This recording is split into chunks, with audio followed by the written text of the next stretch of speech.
اهلا وسهلا. شوفوا بزاف ديال لي ميساج كيقولوا لي حطي لنا لا غوسيت ديال البطبوط. شوفوا هي الوصفه سهله، انا صورتها لكم غادي نحطها لكم. مي راه السر ماشي في العجينه، حيت انا شحال هادي كنت كنعجن وكندلك البطبوط مزيان كاع كنديرو في العجانه وكندلكو مزيان وما كيصدقش ليا. السر انا غنوريكم السر ديالهم، السر في الطياب كيفاش كطيبوا. يلاه وراتني ماما والحمد لله صدقوا ليا. كنتمنى نتوما الا درتوا هذه الطريقه نتوما يصدقوا لكم على الله وعسى الصراحه، ولا كيجيني ساهل وليت كلمه جوج نوض ندير البطبوط ما بقيتش كاع كنخليه في كونجيلاتور كنعجن ديال كل نهار وصافي. هادشي اللي كاين. المهم انا غير نكملوا المونطي ونحطها لكم. المهم انا غنبارطاجي معكم الوصفه ديال البطبوط. كناخذ كاس ديال الفينو و يربي جبانيه ديال الفينو وجبانيه ديال الطحين، شويه ديال زيت العود ما كتشوفوا، شويه زيت العود، مليحه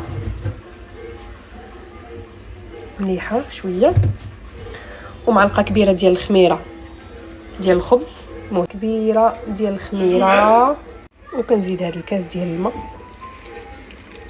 صافي. وجمعوا العجينه ديالكم دلكوها مزيان، جمعوها ودلكوها مزيان. انا غادي نديرها في العجانه، غير كنجمعها قبل عاده باش كنحطها في العجانه ونخليها تدلك مزيان حتى كتجمع، وكنعاود نكب عليها شويه ديال الماء.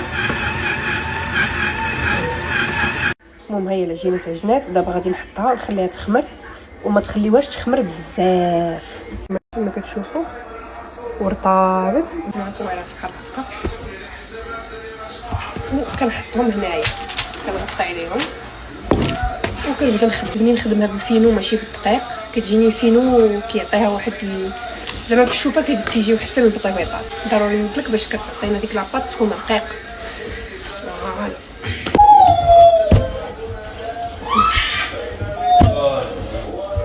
كتاخذوا على حساب العبار باش بغيتو تقطعوها. انا بغيت هذا هو اللي عندي باش بغا نقطع، باش كيجيوني العبار تاع البطبوطات زوين وكتبداو تقطعوهم بحال هكا. المهم انا كملت البطبوط ديالي، كاينين شي وحدين درتهم كبار كيف ما كتشوفوا ها هما. غنخليهم يخمروا واحد شويه ونبدا نطيب فيهم. تحطوا المقله ديالكم كتخليوها تسخن مزيان، عاد كتبداو طيبوا البطبوط. هادي كتحطوا البطبوطه واخا غير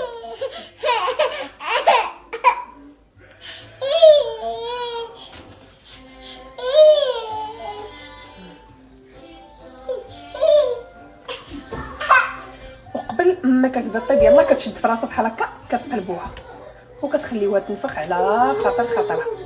كتشوفوا معايا هما تنفخوا. دونك دابا غادي نقلبهم وغنخلي هذيك الجهه الاولى طيب. فوالا صافي. ملي نشوفها طابت غادي نحيدهم من البقله. طابوا ونحيدوها. كاين سخان. فوالا هما الطيبيطاتي.